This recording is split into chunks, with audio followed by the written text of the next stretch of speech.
So welcome to our October CAC meeting. It looks like it's a little after 1 o'clock, and we're at quorum. It looks like our chair is not present. Aida, are you comfortable chairing this meeting? Yes, ma'am.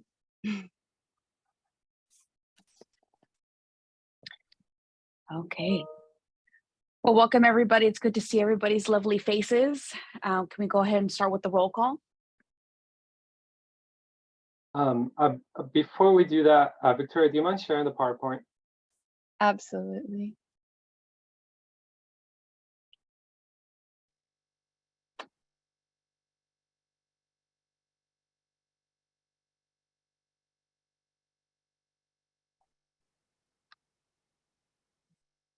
Just a second.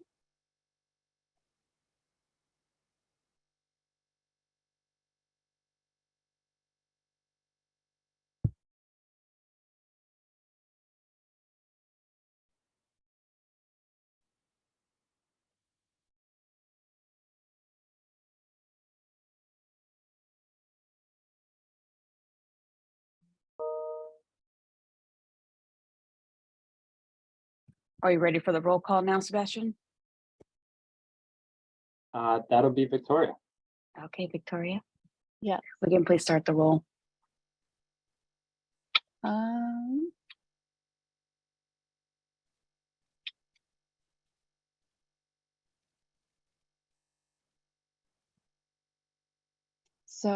Eddie Price.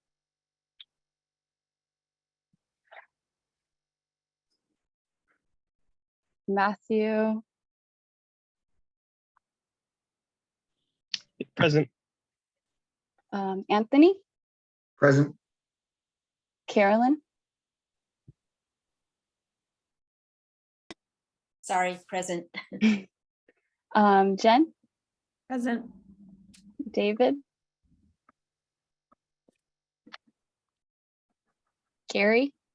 Present. Tara. Present. Anna. Present. Peter.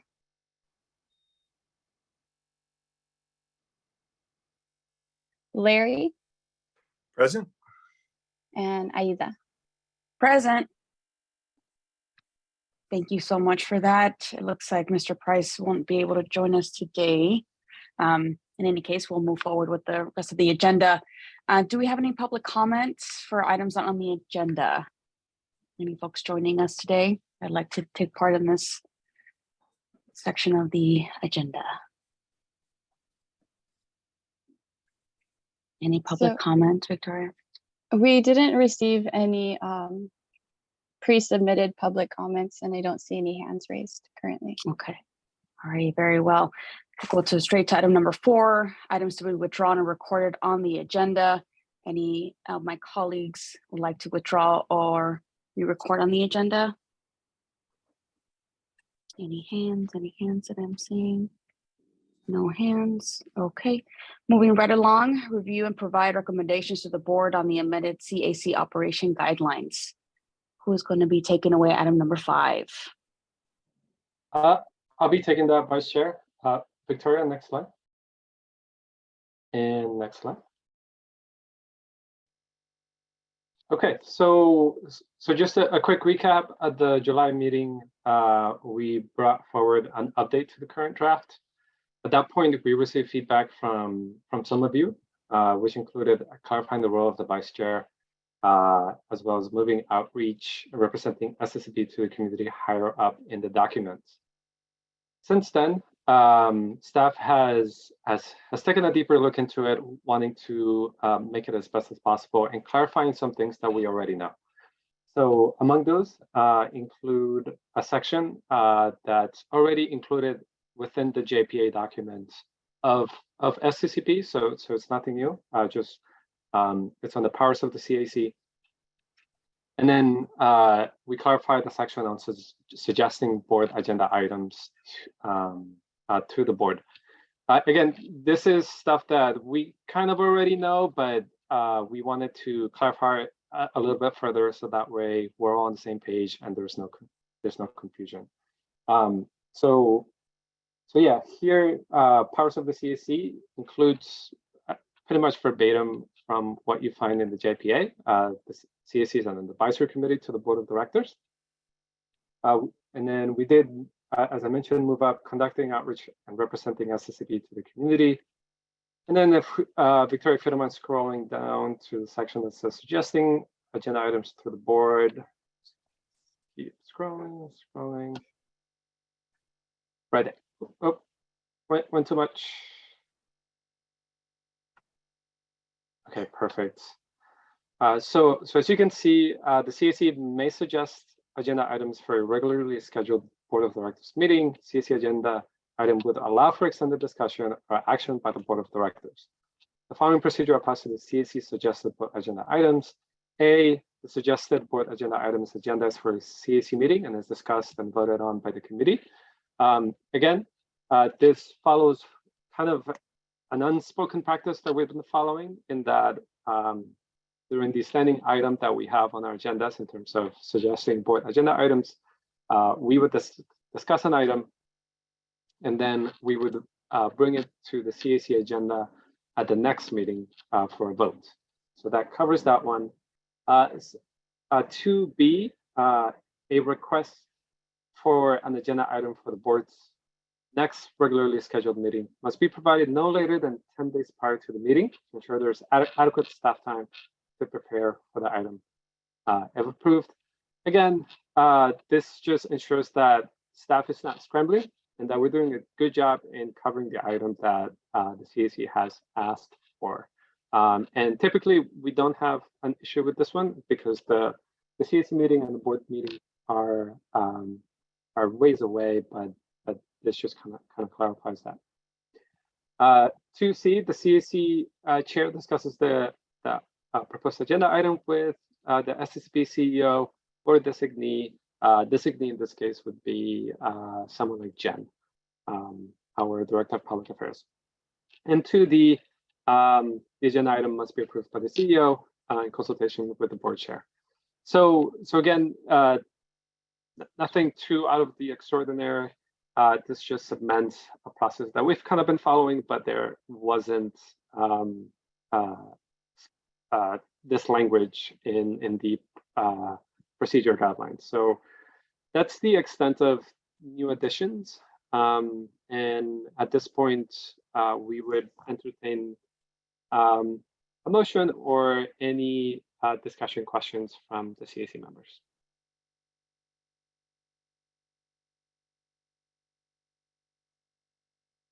I have a question, Sebastian. Was this document already forwarded over to us so that we can have a chance to review it? It was initially part of the July meeting, and then it was part of the board packet for the CAC packet for this meeting. Okay. Any of my colleagues have any questions or feedback that they'd like to share?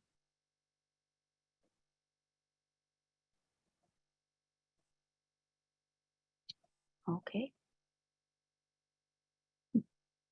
Do we have any comments from the public that are in the queue by any chance?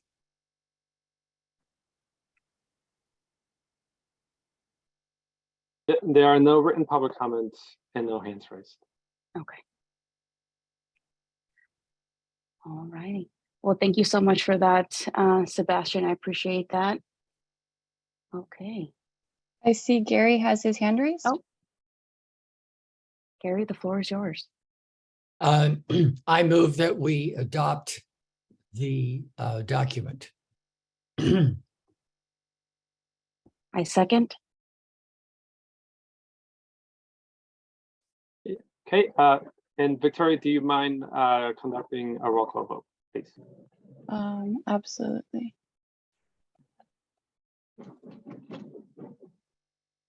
So,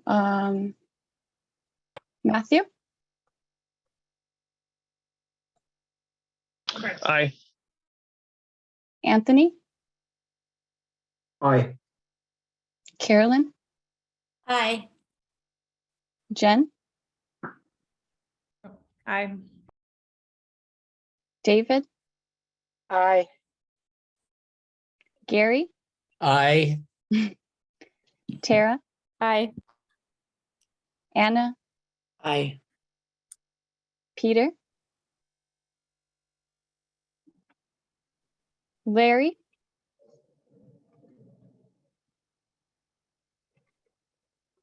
Yes. Eddie, Aida.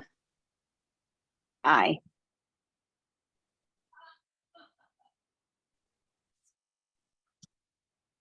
Great. Alrighty, motion This passes. motion passes. Yeah, thank you all very much. You'll see this item at the Board of Directors meeting for their eventual approval. But thank you, appreciate it. Thank you so much, Sebastian. Okay, moving right along. Looks like we have item number 6 to receive update on the fiscal year 2022-23 work plan ad hoc committee. I'll take that one as well, Vice Chair. If we go to the next slide, Victoria. So just wanted to kick off this discussion, and then I will pass it off to any of the work plan ad hoc committee members if they want to chime in. But some of you may be wondering, it's October and we haven't approved the work plan for this fiscal year.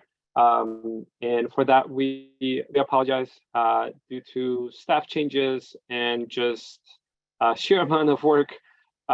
This unfortunately has been delayed, but just wanted to share that the ad hoc committee has met several times in the past few months. We've engaged in conversation on what to include in the next fiscal year work plan. We have come to a pretty solid draft. However, staff had received direction from management to change the format of the work plan into a SMART goals format. And for those of you who are not familiar, SMART goals stands for specific, measurable, achievable, relevant, and time-bound. And this is to be in alignment with SCCP's internal staff work plan. And so it's just trying to synchronize both together. We have reached out to the ad hoc work plan committee to review this new format, and raise up any questions, as well as include any new edits. But we anticipate to bring this to you all for your approval next month, and then eventual approval to the board later that month. So so that's my report from staff perspective. At this point, I'll pass it over to any of the ad hoc work plan committee members.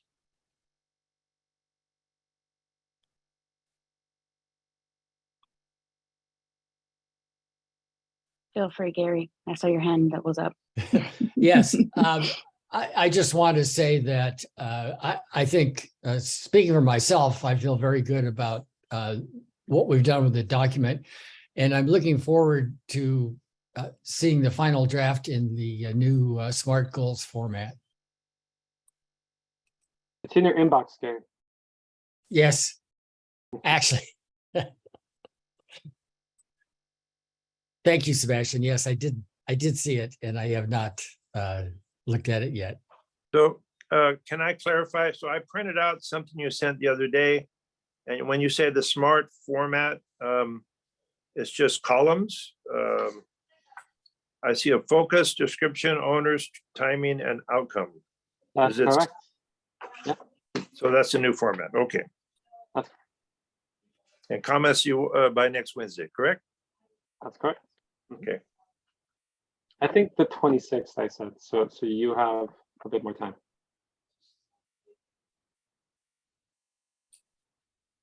I said, I believe I set the deadline for October 26th, not the 19th.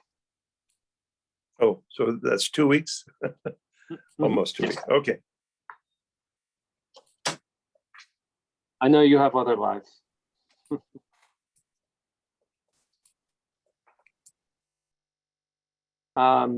If there are no other comments by the ad hoc work plan committee members, this wraps up this staff item. It was just a receive and file. So thank you, Vice Chair.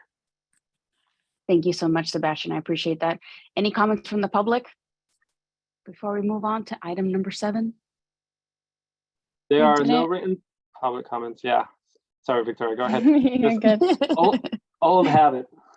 We didn't receive any pre-submitted public comments, and there are no other hands raised. Fabulous. Okay, moving on to item number 7, provide community-based guidance into the California Public Utilities Commission High Distributed Energy Resources proceedings. Whomever is ready to take that away, the floor is yours. Vice Chair, my name is Stephen Gunther. I'm the Senior Regulatory Analyst at SDCP, and I'll be taking this mouthful of a topic. Yes, thank you. Discuss an opportunity to provide some input to the CPUC on their process within this proceeding. But first, I'll give a little bit of background on the proceeding itself. So next slide, please.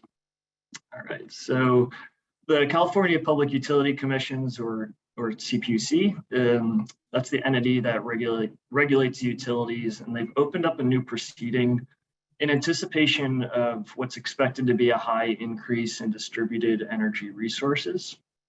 And they define DERs as distributed renewable generation resources, so things like rooftop solar, parking lot solar, other small scale renewable resources like geothermal, as well as energy efficiency, storage resources, electric vehicles, and demand response. Next slide, please.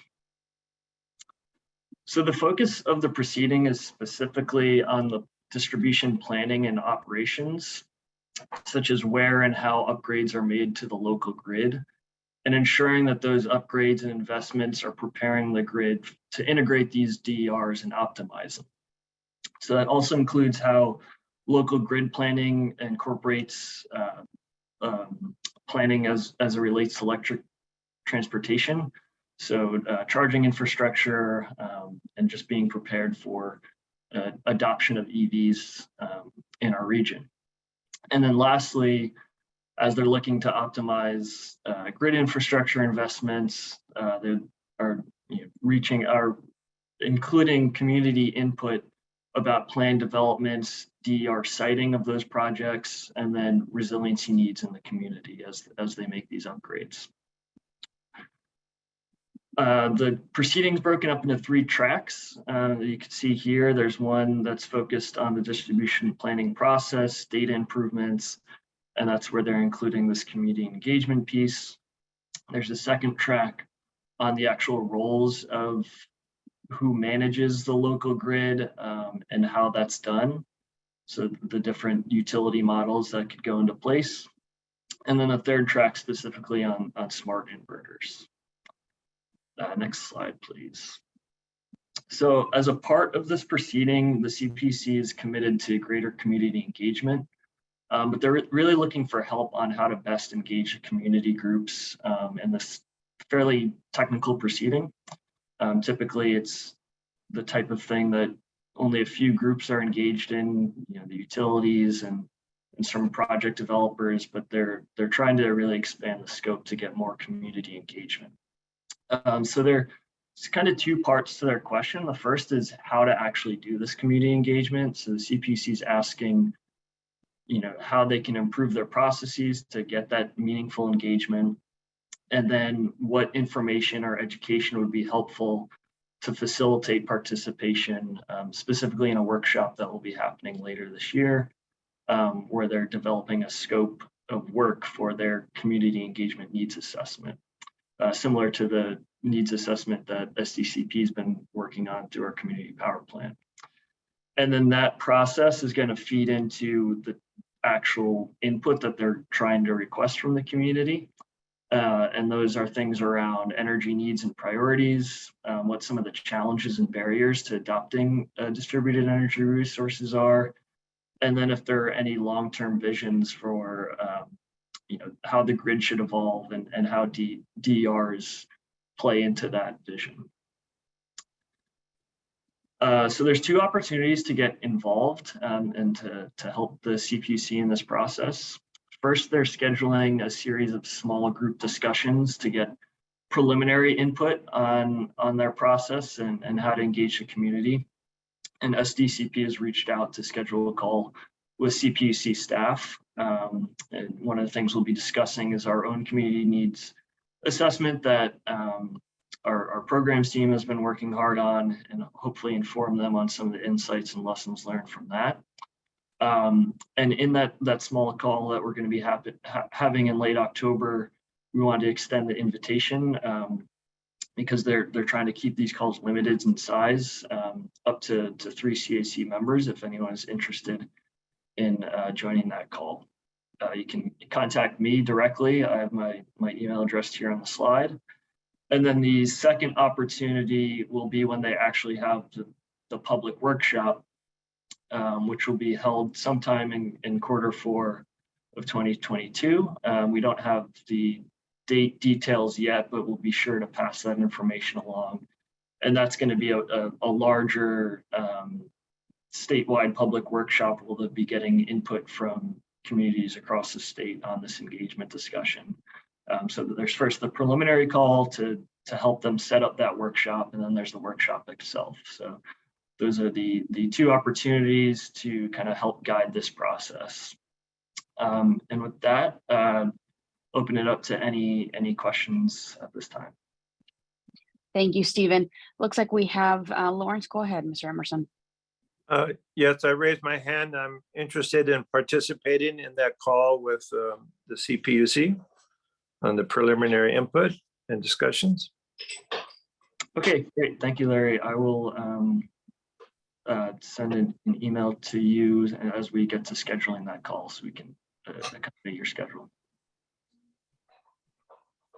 Gary, go ahead. I also would like to be on that call, if you could add me. Perfect, will do.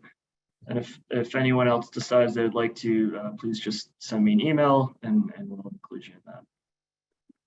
And Stephen, I may not be able to partake, but I'd like to just at least give recommendations on organizations that would be key in providing maybe some feedback to the CPUC. So I'd be happy to partake in any way that I can. Yeah, that'd be great. I think they're really looking for a lot of guidance. I think they've struggled in this aspect. So if we can provide them with other groups that they should be reaching out to. And then, like I said, when there's the actual workshop scheduled, we'll make sure to disseminate that information and then ask you to be passing that along to groups that you think should be engaged in that workshop. Very well. Anna, go ahead. Oh, that's precisely what I was going to ask. Is that will you be able to like update us on how it went and what was discussed and any takeaways or any decisions that were made? I don't know if there'll be decisions on that day, but just so we can keep up to date with what's going on.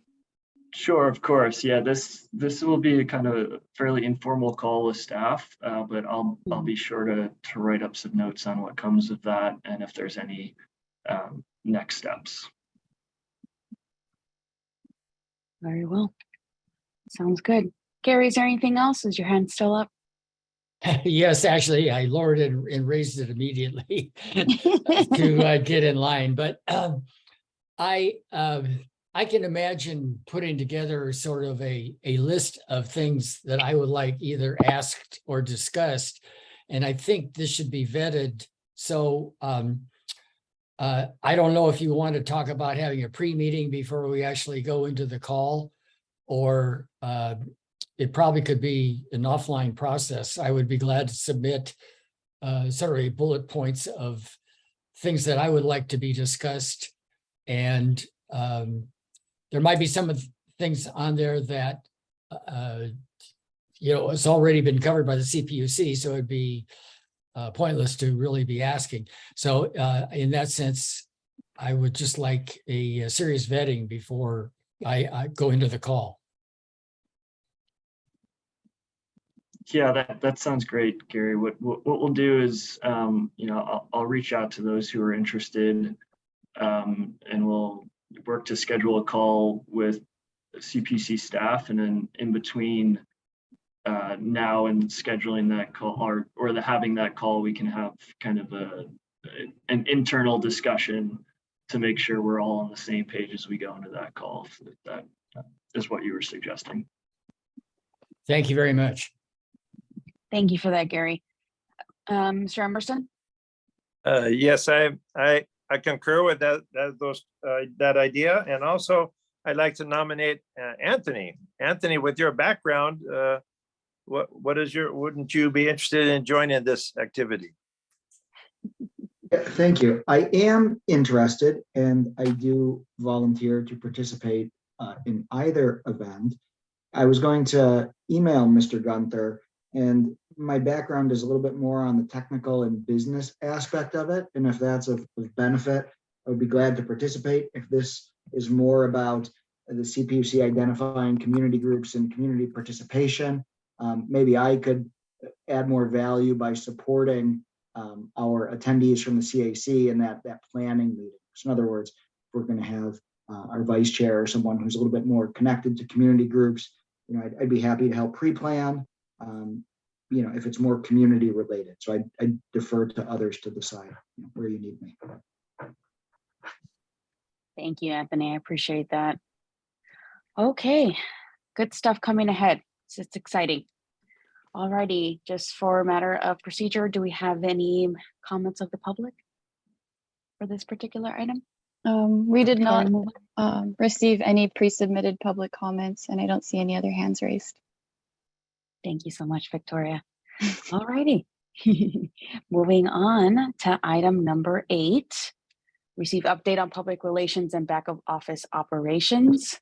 I believe that's Jen. It is. Thank you very much for having me this afternoon. I'm Jen LeBron, the Director of Public Affairs, and I'll be providing an update on some of the activities the team's been up to in the past month before turning it over to my colleague, Lucas. So next slide, please. So September has been a big month for public relations and community outreach for the team. As many of you know, we brought on San Diego Wave as our latest Power 100 champion. The Wave became the first team in the National Women's Soccer League to make the commitment to 100% renewable energy in all of their eligible buildings. Next slide, please. September was a record-breaking month for outreach with 15 different community events that included movie nights, swap meets, and networking events all across our member agencies. At the core of all of this was the desire to reach diverse audiences and get participation for our community power plan, which you'll be hearing more about a little bit later in another item. This month, we're on track to attend over a dozen events in the community to extend our reach and provide education about what we do and who we are. We've already participated in Encinitas EcoFest, Paddle for Clean Water, and have done outreach at a variety of local parks and libraries. This weekend, we'll be at Claremont Family Days and the San Diego Waves playoff game FanFest, and we're headed to events in National City, Chula Vista, and La Mesa later this month. SDCP remains committed to reaching out to our communities and are looking forward to engaging with residents across the agencies. We always welcome recommendations on events and locations to attend from the public and members of this committee as well. So if you have those future events, feel free to put them on our radar and we will do our best to be out and about. And with that, I'd like to turn it over to Lucas, our Director of Data Analytics and Account Services, who will provide his update. Thank you. Thanks, John. Good afternoon, members of the CAC. From the account services updates, I just wanted to give the CAC members updates around CAP 2022. So what this is, it's actually the 2022 California Arrearage Payment Program. And the program is geared towards offering financial assistance for California residential energy customers to help reduce past due energy bill balances that essentially accrued as a function of the COVID-19 pandemic that I hope we've seen the end of. This was established by obviously Governor Newsom through California legislature in the 2022 budget. There's actually about $1.2 billion to address California energy needs. And as you all know, the covered period for this is essentially the period associated with the height of the pandemic. So from March 4th of 2020 through December 31 of 2021. And again, these dollars are primarily for our residential customers. As you all know, SDCP was not actively serving residential customers throughout that covered period. These customers were still under SDG&E bundle service. However, as a function of our phase 3, these residential customers have now moved over to us starting in February of 2022 onwards. So there is a little bit of a nuance associated with how these funds will be dispersed. But again, I just wanted to provide an update that the SDCP team and staff is working very closely with SDG&E to allow for those dollars to flow into our region to obviously assist our residential customers. At a very high level, the application process opened up last month on September 26th, and we are working with SDG&E to submit the application.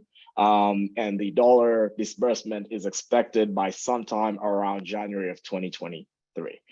So just wanted to preview that effort that's currently underway. And again, once we've filed the application, we will come back and provide an update to you all. But again, we're obviously excited about our joint efforts to secure these dollars to help our residential customers in our region. I will pause here. I do see there's a hand raised. Vice Chair Ida, if you'd like for me to yield the question before I move forward with providing phase 4 planning updates. Sure. Lawrence, could you wait, or do you want to go ahead and ask your question now? You want me to wait? It's up to you. Okay, so I'm trying to understand how this works. So our organization is applying for funds, which they will have available to distribute to our current clients. Is that how it works, or do they have to apply individually? So that's an excellent question, Larry. The nuance around this is the application process for fund disbursement has to go through the IOUs. And so Southern California Edison, Pacific Gas and Electric, and San Diego Gas and Electric will do the application on behalf of all the load serving entities that exist in their respective jurisdictions. For us, what that means is we do have a few of our customers, actually 18, that were truly residential during the cover period as a function of the fact that we had enrolled non-residential customers in June of last year, and there were these 18 customers that changed their rates from non-residential to residential. So cumulatively speaking, the application process for our customers is very minimal. However, that's not to say that the customers that have since moved over to our service as a function of phase 3, those customers did accrue the arrearage under the covered period under SDG&E bundle service. And so we have to work with SDG&E to ensure that the dollars are secured for those customers that essentially had accrued the balances or the covered balances under bundled service that are now being served by SDCP. And SDG&E will apply those funds to those customers' accounts. And what we will see overall is the fact that the total due balances on their accounts for these customers will diminish as a function of the disbursement of those funds. So there's a little bit of a nuance, but the bottom line is customers in our region should get the relief regardless of whether they took service under SDCP during the covered period or if they took service under SDG&E bundle service. And just kind of follow up to that is, so these are for people who have not been able to, haven't been paying their bills and they're in arrears. What about people that were paying their bills but were really struggling? Do they get anything? Yes, so as long as the folks that were paying bills, but perhaps, because I mean, in terms of the bill payment, you do have a variety of options to pay your bill. You can either pay it in full, you can get on a level pay plan, which essentially amortizes the account balance across a number of months, right? And so you pay incrementally. And again, so long as any residential customer that is still actively served, meaning they haven't closed their account and moved out of state, as long as they do have an active account still, and if they do have any sort of arrearage that spans the covered period from March of 2020 through December of 2021, the disbursement of these funds will help offset those arrearage balances in their accounts. Okay, so only people who are behind will get the benefit. Correct. Oh, actually, it's people who have an arrearage balance that essentially covers or encapsulates the covered period. Those are the folks that will get the benefit. Okay, just clarifying. Thank you. My pleasure. Lucas, I do have a good question for you, and you may be able to answer this or not. But when it comes down to the outreach of this particular program, have we been able to partner with local elected so that they can do a blast within their districts so that people are well aware of these programs that are available to them? Is that something that we can work on? Absolutely. So in terms of the fund disbursement, we're not there yet. We still have a few more months. Right now, we're just going through the reconciliation process of who qualifies, what are the dollars involved, et cetera. And then we are working very closely with SDG&E to ensure that the application is submitted in a timely manner.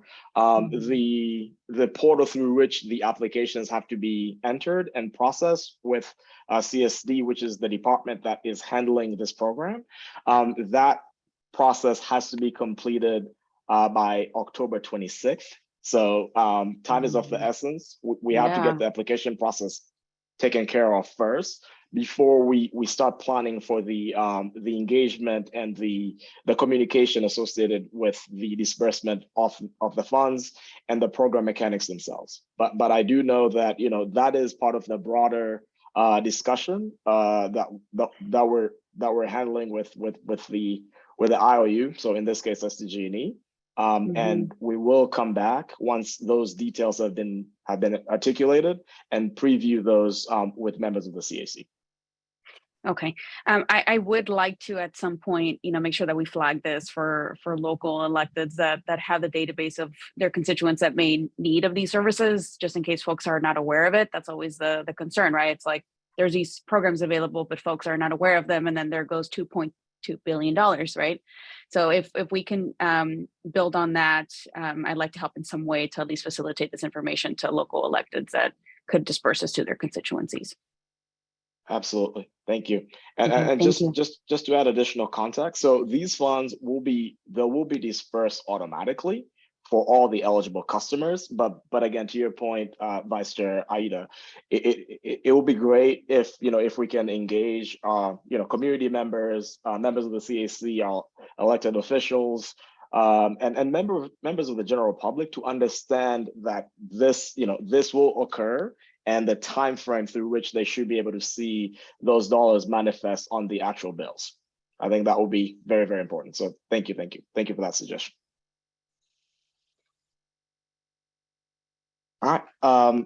Unless there are any other comments or questions, I'll move ahead with the phase 4 planning. So I'm happy to report to the members of the CAC that we are in the midst of obviously planning our rollout for the phase 4 mass enrollment to encompass unincorporated County of San Diego and National City. Based on our planning forecast, it appears as if we will have a cumulative total of around 190,000 additional accounts to mass enroll next year. So pretty exciting about that. We're still working out the logistical elements of the planning phase. But again, we will come back to the CAC to present what that looks like in terms of the mass engagement. I think Jen and her team are putting together a marketing and engagement roadmap that will come back and preview, but very, very excited for 2023 and our expansion into these 2 new member agencies.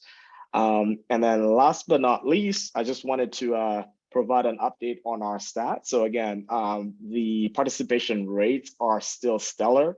Again, that's just a function of all the work that all of you are putting in. Just want to thank all of you.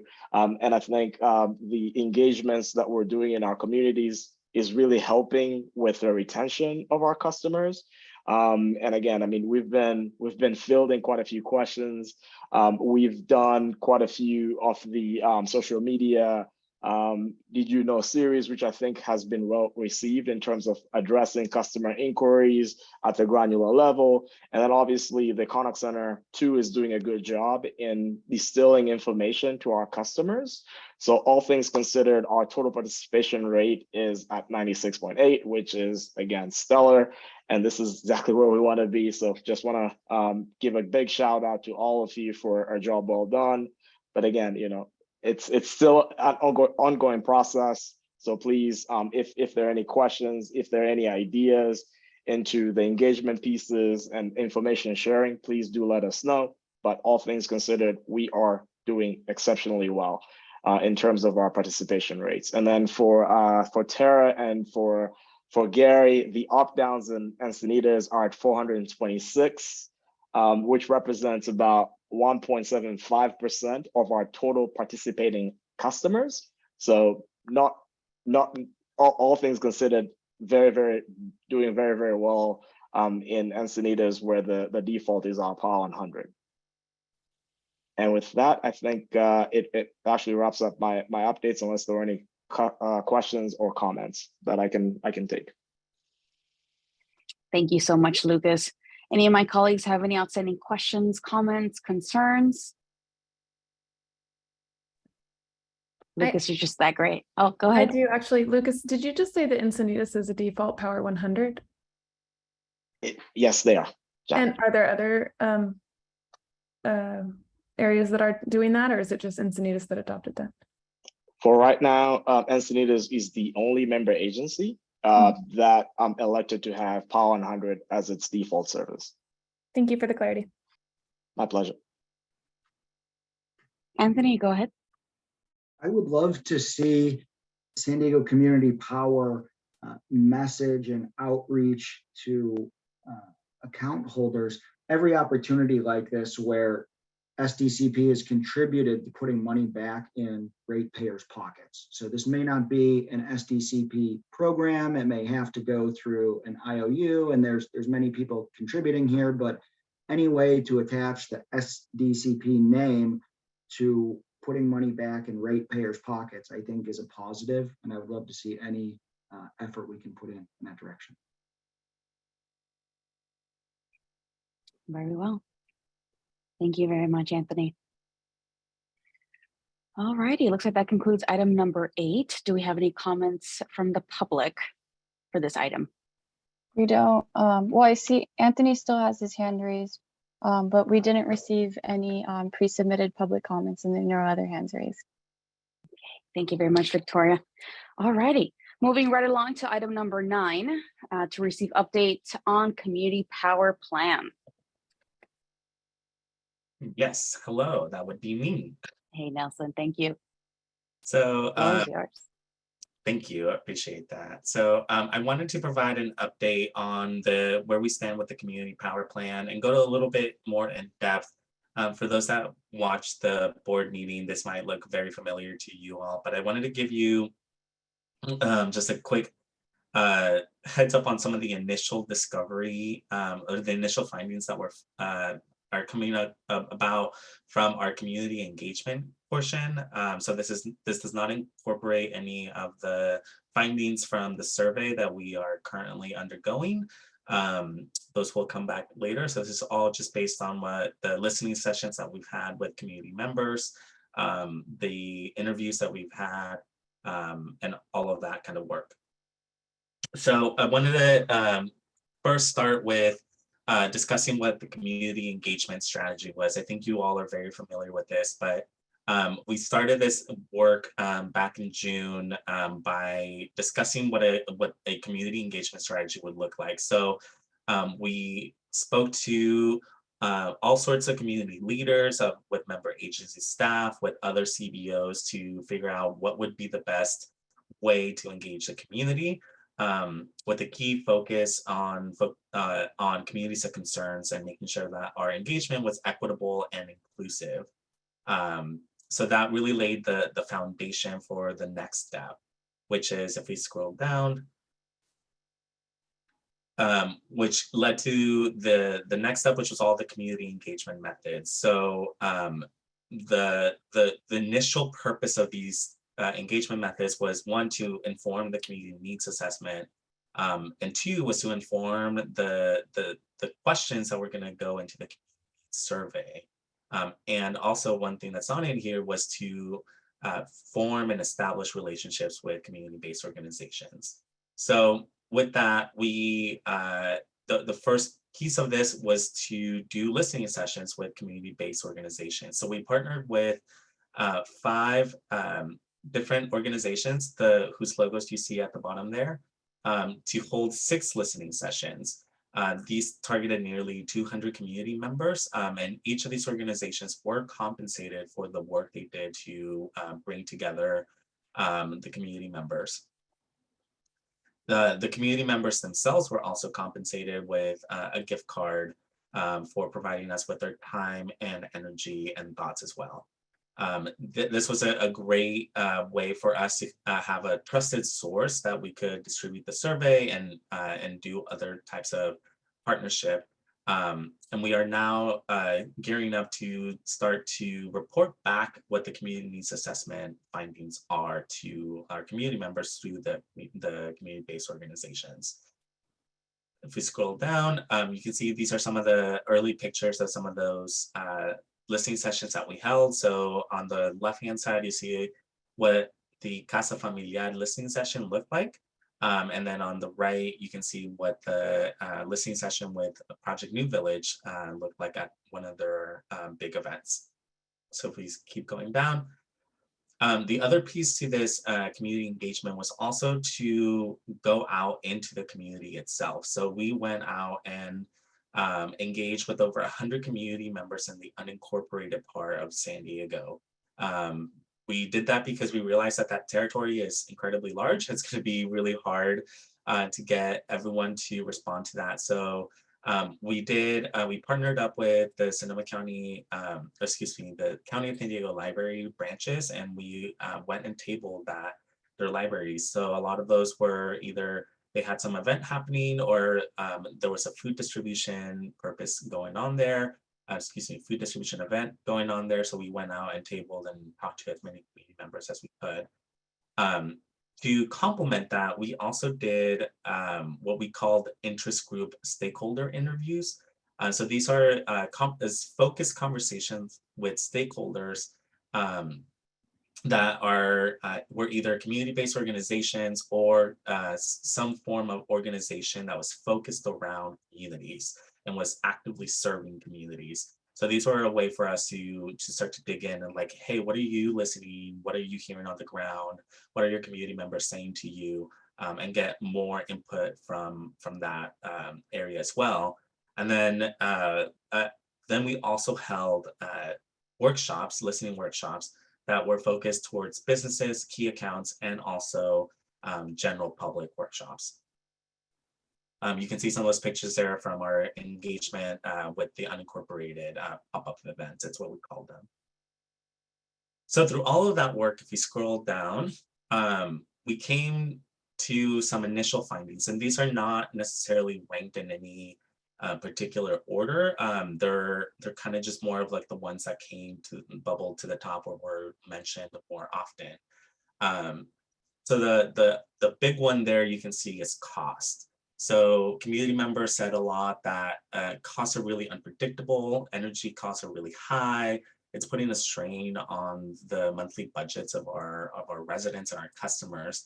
And so cost really impacted the rest of the thinking related to programs. So there was a lot of communication back to us saying there's a need for programs to help reduce bills, or a program to keep them consistent, because there was a lot of bill shock, especially as we transition from the winter to the summer rates.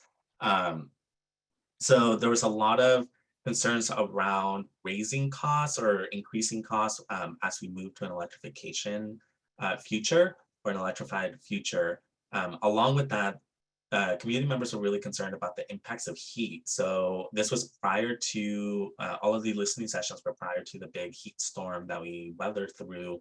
But residents were really concerned about the impacts heat is having, both in terms of their health and also financial. So a lot of people were concerned about the need to run air conditioning more often and what that would do to their monthly budgets.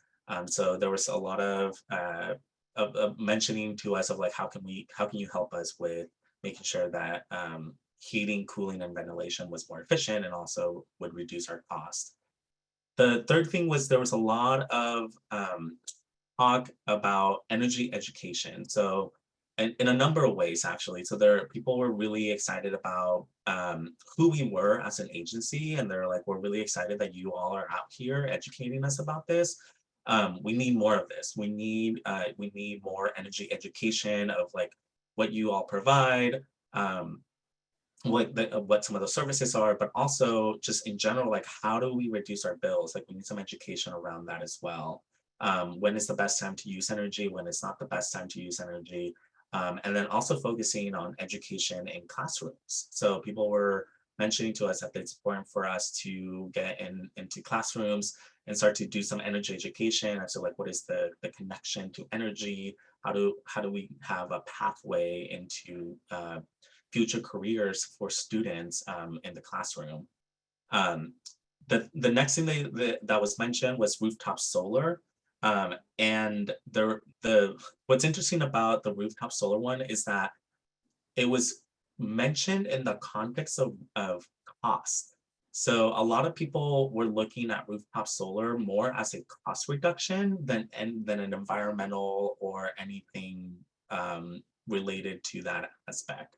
So they had just kind of seen, or like they were being either approached by solar installers or other solar companies, and were being pitched the cost reduction. So there was a little bit of education around there as well that was brought back up to us, where it's like, I don't know who to go with. I don't know who to choose. There needs to be some kind of resource for us to have that information about who is a legitimate rooftop installer and what are the various costs. I think what's going to be interesting there is how the NEM proceeding happening at the CPUC might impact the way that cost reduction is done through solar, but that was a really fascinating conversation. And then the other two on clean transportation, what was interesting about those is that the clean transportation conversation was not necessarily all focused on individual vehicles and charging. They were actually mentioned in the context of expanding transit and expanding clean transportation options into the communities beyond the personal vehicle. So there was a desire for low cost public transportation and safe transit stops and all of those more frequent service kind of conversations. And then the last one on inadequate or failing infrastructure, those came up in conversation around electrification and the fact that there might not be enough panel capacity, right? So there's an inadequate infrastructure at the homes to support the electrification. And so that was also mentioned in the context of rooftop solar. So it's like, I can get the rooftop for low cost, but it's going to cost me way more to update the panel. And then our business partners actually mentioned how infrastructure can fail in the future due to climate change and some of those climate storms that might come about. So that was a really fascinating conversation around some of the initial findings that we heard from the community engagement piece. Please scroll down. So in addition to doing all of the community engagement, we also did some internal organizational engagement. So this was meeting with, if we go to the next slide, was meeting with individual board members to interview them on the two hats that they wear. So one is put on your hat as a representative of your community and your city, like what are you hearing from your community? And then 2, put on your second hat as a board member of SDCP, like what are some of those priorities and goals that you have for the organization? We did that also with staff. So we met with the executive team and the directors and managers from all departments to learn from them what their goals and organizations and how the program team can work with all of them to achieve and help them achieve their goals. And then lastly, we also met with you all. If you recall, back in August, we led an hour-long workshop to kind of get from you all like what your priorities, your needs, and those of your communities were. And so we took all of that information, and we are here to present some of those initial findings from those conversations. And then you have to, excuse me, I'm struggling with the sore throat here. But from those, and again, these are in no particular order, they're just kind of some of the ones that rose to the top or were mentioned more often, was being fiscally responsible.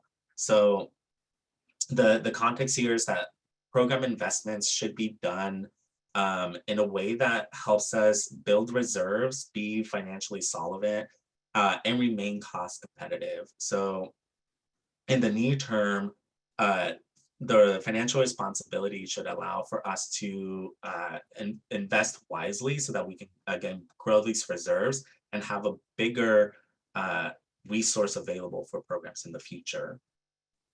Equity was mentioned as a really important thing, is to make sure that we are prioritizing our communities of concern and those that are struggling the most. And if you'll excuse me, I need to take a drink.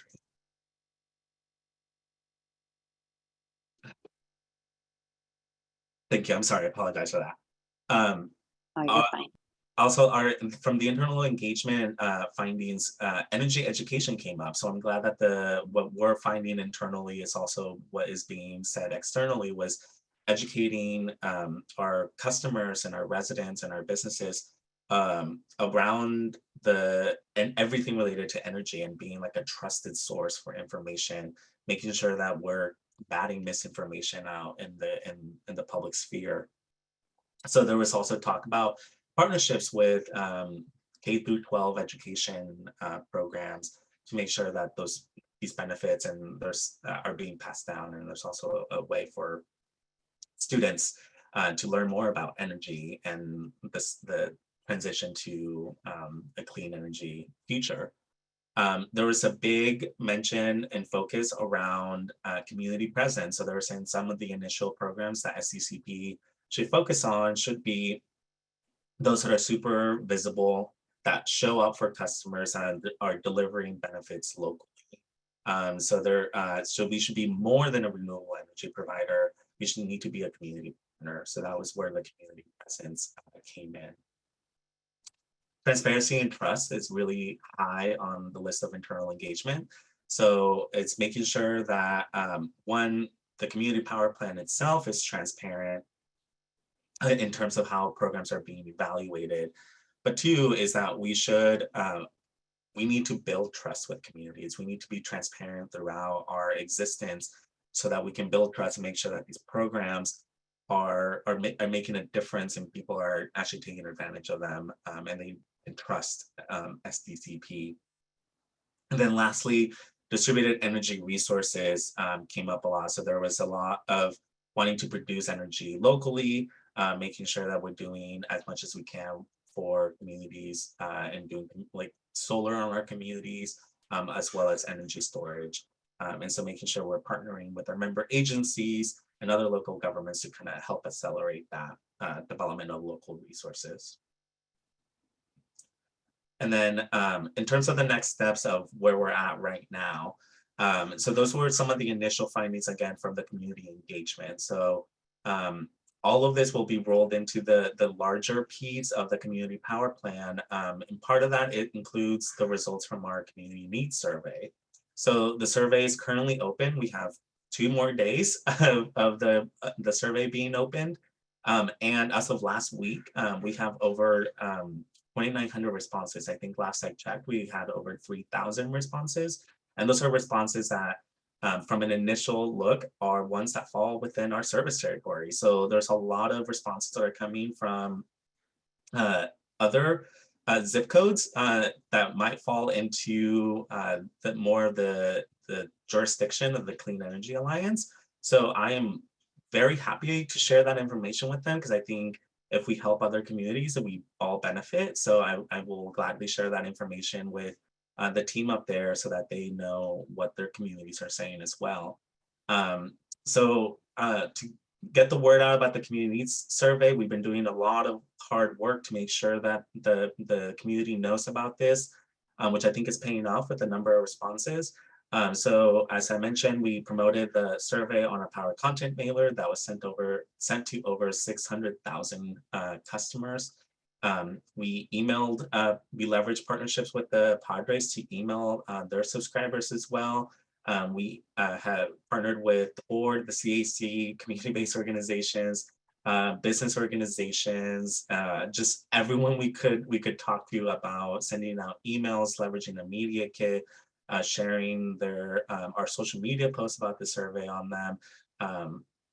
And then we did targeted paid social media campaigns in multilingual ads. So these were in English, Spanish, and Tagalog, or Filipino, I think is what was technically categorized. And so these were very specifically targeted at the communities we felt when we looked at the initial results of demographics were falling a little lower than where we expected them. So we try to be as targeted as possible. We did print ads as well in magazines and newspapers, and then have been doing a lot of tabling events. So I want to thank Victoria, Allison, Tessa, everyone on the team to help us table at these events. So you can see we had a record number of events in September, and a lot of those events were related to making sure that the community knew about the community power plan and the community needs survey. So yeah, next step is, again, last call is making sure that the last bit of survey is completed. The survey will close on Saturday, October 15th at midnight. So make sure that we have the last bit of tabling. So just so you all know, we were at the Chula Vista Library yesterday. We were at the National City Library today, and we will be at the National City Library again on Saturday for their Filipino American Heritage Month celebration. Again, promoting the survey, making sure that we hear from the community at large. And so with that, I think I'm done. Wow, thank you so much, Nelson. We really appreciate that recap. I know there's a lot going on, so to have staff out is imperative. So thank you so much for everybody's work. Lawrence, I see your hand is up. Feel free. Mr. Yes, Emerson? thank you. Yes, I had to get my thing started here. Two questions or comments. You had several organizations listed that you were working with, and one was the MAC organization, MAAC. Have you actually met with them already, or you're going to be meeting with them?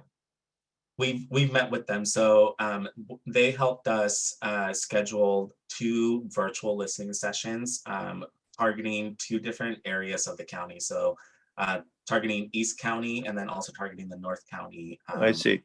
Yeah. Well, and that's great. The reason I was asking this is I was just at a MAC event down in Chula Vista, their main office, and their focus the last weekend was on electric vehicles, electric transportation of all kinds. And they had posters that the kids had put together. And we had several different kinds of electric vehicles, people come and talk to us. But guess who was there? Our friend from IB, Tom, a prior CAC member, and he's always promoting San Diego Community Power. He was talking with the folks there, and none of them, he told me, didn't know anything about San Diego Community Power. So I don't know where the gap was or what happened in the communications, but when you do outreach to maybe you focus on a few key people, but we need to make sure they spread the word to their other members who are in their organization, because that was surprising that he told me that. So just FYI, when you're working with these organizations in the future, maybe do a little bit different effort to make sure they pass on the information about what we're doing. Okay, so, and then separately, the table on the community findings, you had a rooftop solar, and also under our CAC, you had distributed energy resources. I really think it's important. Rooftop solar there was a goal before of 1 million rooftop solars in California, which has been met. The next goal should be 1 million rooftop solars and energy storage backup so that they could reduce the peak use. And I'm hoping in the near future, send it back to the grid during the peak need. And I hope you will include that, or we will include that in future promotions to community residential storage, because next year they'll get a 30% tax credit in addition to solar for the battery backup. And I'm sure there's some special programs for low income families, but I think that should be a emphasis from our side to help with the grid stability and the benefit. So maybe you can add that in your final write-up as well. That's Alrighty. it. Thank you so much, Lawrence. Speaking of solar, and this may be a topic of conversations that folks bring up, a lot of the service agencies and CBOs that you mentioned, a lot of them cater to low-income communities, especially MAC with other affordable housing complexes. But I have a question in regards to, if the big priority within our constituencies is to have rooftop solar, a lot of folks, especially in National City, the majority of them are renters. How would we have those discussions with landlords, right? And how would our folks that are majority renters have access to rooftop solar if we're not already engaging with their landlord? So I'm intrigued as to how that would work and how we can really build on giving the agency to the tenants to ask these questions of their landlords. Yeah, that's the really important piece that was brought up to us as well during those conversations around rooftop solar. Is like, I can't install it because of my landlord, or I don't own the place. So that's the challenge and the fun in it for us as program managers, and for Colin as director of program, is to figure out how those programs are going to be structured, knowing that the community really cares about this and wants to see this happen. So I don't have any necessarily concrete next steps in terms of how do we engage with them, but I think that's all part of the analysis that's being done now in terms of, okay, let's take everything that's been said. What are the future? What are the potential programs out there? Is any one of them targeting renters? How is that working? And if it's not, like, let's design one. So those are like the next pieces for us to think through. Fabulous. Okay. And one more just commentary. I know that a lot of our work is consolidated with, our partnership with local CBOs, but I do want to have San Diego Community Power take into consideration what precinct, or rather walking and canvassing local areas can do to educate the broader public on what is San Diego Community Power. To Lawrence's point, we want to be sure that people are more familiar with it and not always heavily rely on our CBOs to spread that message, but it's also incumbent upon us to do that legwork, right? And if it takes us going door to door or canvassing high propensity areas within our district, I do encourage that we look at those opportunities to get the word out by us physically going to different areas within our service areas. Okay, any other commentary or any questions or comments from my colleagues? Nelson, yes. I wanted to mention that I really want to thank the hard work from Carolyn on the CAC, from committee member Carolyn from the CAC. She has been joining us at all of these meetings with the project team to make sure that we're staying on track, and has been instrumental in helping us reach out to some of those CBOs, especially in Chula Vista. Fabulous. Good stuff. Thanks, Carolyn. Good work, Carolyn. Anybody else have any questions, comments, concerns? Okay, Thank you so much, Nelson. Really appreciate everything you've shared with us today. Thank you. All righty. Any questions or comments from the public that we have in the queue before we move on? We do not have any questions or comments from the public. Perfect. All righty. Going on to item number 10. All righty. The discussion of potential agenda items for the board of directors.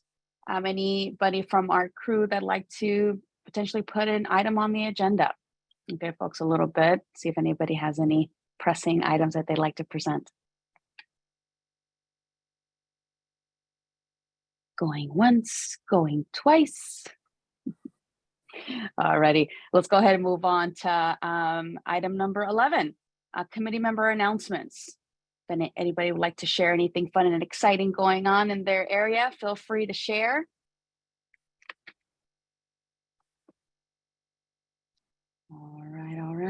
All righty.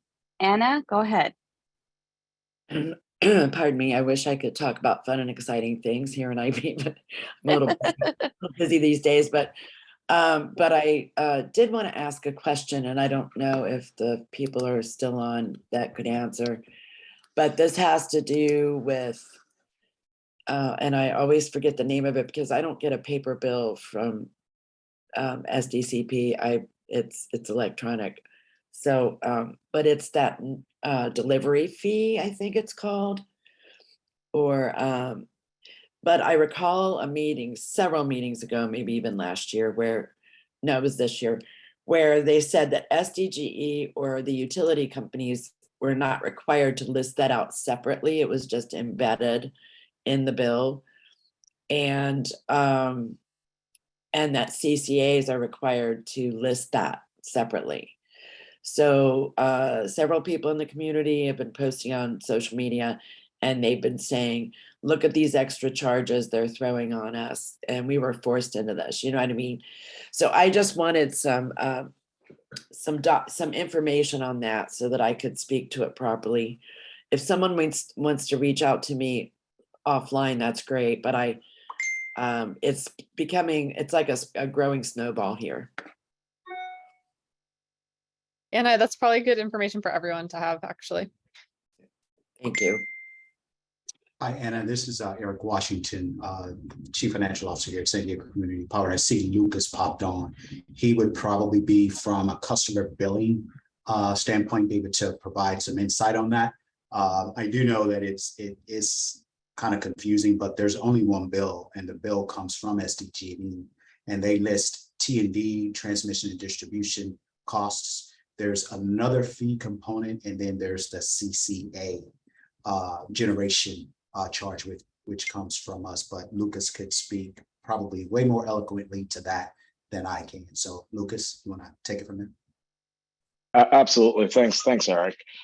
So Anna, that's actually an excellent question, and one that typically a lot of CCA customers pose, in the sense that when a customer is served as under SDG&E bundle service, implying that SDG&E provides the transmission and delivery service as well as the commodity, so the actual electrons, right?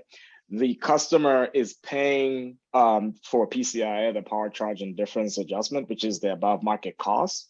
But the way that gets presented on the bill is such that it's all bundled into the rate that they see. It's not carved out as a separate line item, which is essentially what occurs when we unbundle the commodity. In other words, when customers move over to CCA, that power charge and difference adjustment cost, which previously was embedded in the rates that customers paid for under bundle service, now gets articulated as a separate line item. So it looks as if it's a double charge, or it looks like it's an additional charge, but that is far from the truth. The truth is, when you're bundled, you don't visually see it on the bill, even though you're still being charged for it.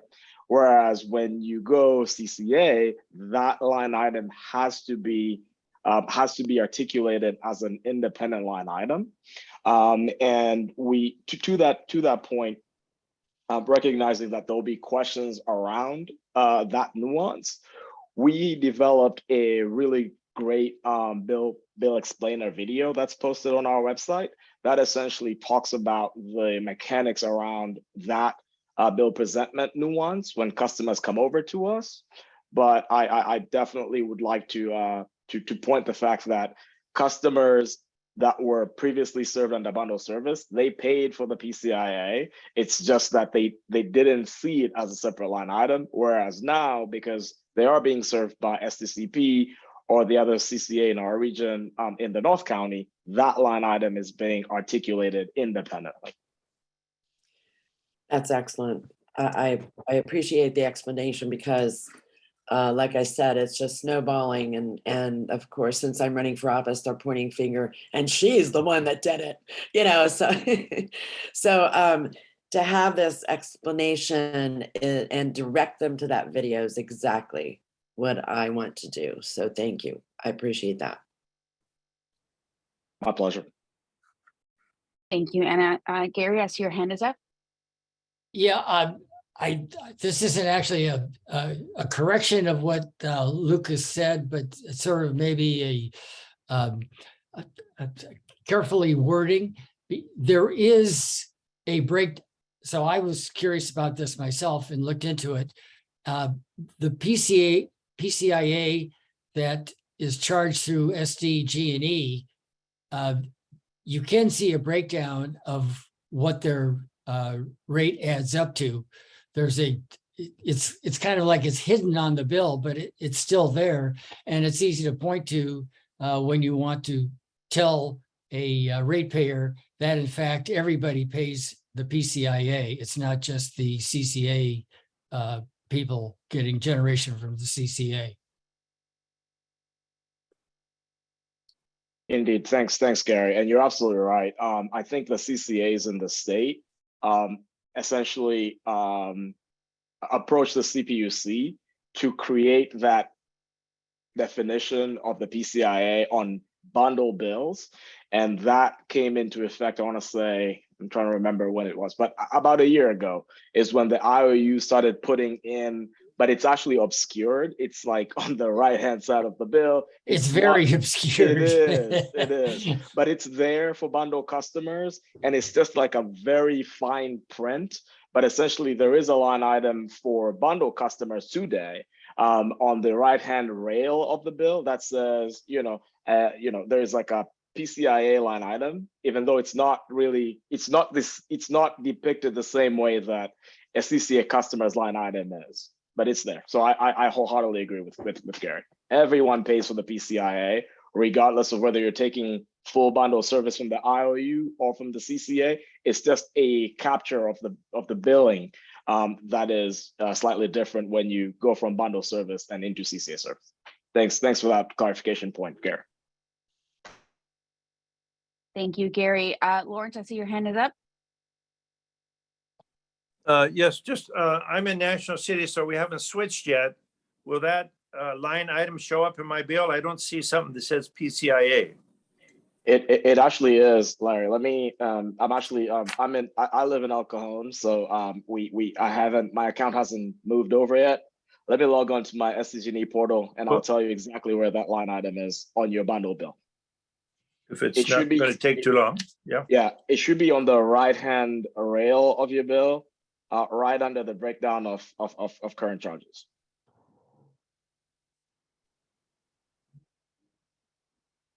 They've hidden it very well. Yeah, it's a very small fine print, but it's in there. It's on the first page, or is it maybe in the back pages or something? Yeah, it's probably, give me 1 second. It's pulling up here. That would be good to know, because when National City comes on board, if it's shown differently, thank you, Anne, for calling that out. Yes, I appreciate, I'm sorry to have thrown this into the announcements, but thank you for answering that, because it's just, everyone's guessing and it's rolling out of control. Indeed. Larry, sorry, my pulling it up here just a second. So it should be let's see. On your bundle bill, right? And again, you have to scroll down to where you see the breakdown of current charges. It should be under it should be on the right-hand side. You have a graph. It's like a donut graph that shows you your total current charges. Yes, I see a donut graph, yeah. All right, so then right under the total current charges, there's a line there says what XYZ dollars of your electricity generation charge is your bundle PCIA charge. Yeah, I don't see that. I see competitive transition change. Is that no, that's not public purpose programs, California. The climate Yeah, so, credit. No. so scroll all the way down to the total current charges. All I see is other. Maybe Right, I so have a, under other. they don't break it down, That's interesting. Yeah, I mean, I'm more than happy to give you a call offline. So yes, okay, later we can follow up. Yeah, and we can take a look. I'm actually looking at my bill and it's there. And I don't know if I can actually, I don't know if you can see if I pull my phone, like, probably not. But anyways, yeah, you and I can touch base offline, and I will gladly show you where Yeah, the line item is. Just do a scan and then maybe email it to me. That'd be great. And I do Okay. have a separate announcement when if there's this topic is done and nobody else has something else. Feel free. Yes, so I sent it, the announcement to Sebastian, who's going to forward it to all of you, because following the guidelines of the Brown Act, we're not supposed to like send it out to all of our members by ourselves.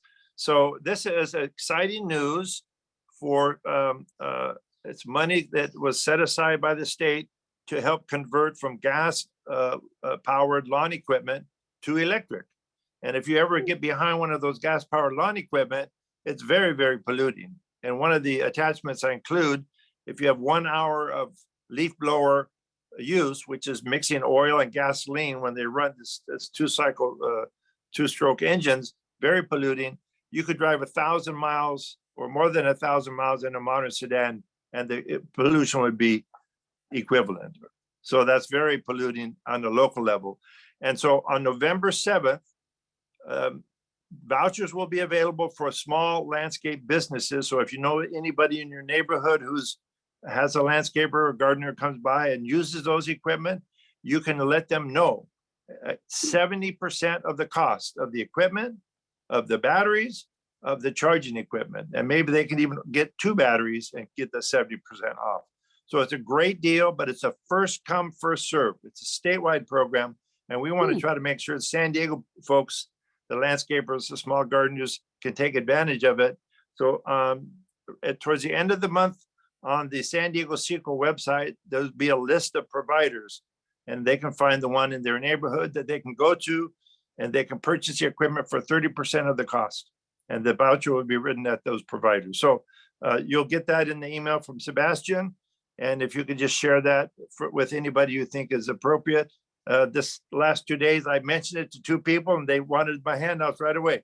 They had their own gardener and they wanted to share that. So please pass the word around. November 7th. And then later of October, there'll be a list of providers. So Larry, I Thanks just for- wanted to mention that they don't have to have a license, like a company license to apply for that. They do need a California ID, but if someone is a non-official business, as my understanding, they still can apply. correct, yes. But it's supposed to be for the mama and papa small businesses, yes. Very cool. Thank you so much, Lawrence, for that update. I'm also looking through our Instagram page, and San Diego Green Drinks and San Diego Community Power will be hosting a community choice energy discussion coming up on the 20th at Mujeres Brew House in Barrio Logan. I will be there and hopefully I can see your lovely faces. Join us there too. Anything else before we end for the good of the order? What's the date of that one again? That one is October 20th. October 20th. Mhm.